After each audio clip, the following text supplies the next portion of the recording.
Hipo muy extraño. Suenan más como eructos y son muy dolorosos. Lo único que realmente ha funcionado es esta pajita. Así que voy a beberlo ahora. Por favor, déjalo funcionar.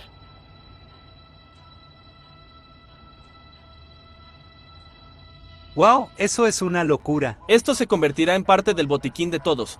Derecho garantizado, así que te haré una oferta, ¿verdad? Y solo quiero un sí o un no. La oferta es de $250,000 que pediste el 20%. Lo haré por 15. Bien, ahora tenemos dos ofertas. Bueno, no.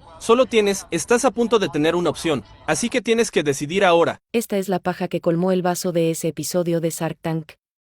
Tiene un pequeño agujero en la parte inferior aquí. Así que cuando bebes agua a través de él, genera suficiente presión para detenerse los espasmos en tu diafragma. Este doctor de aquí podría haber cambiado el juego para todos.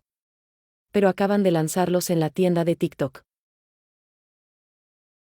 Así que no puedo creer que me esté enterando de esto ahora.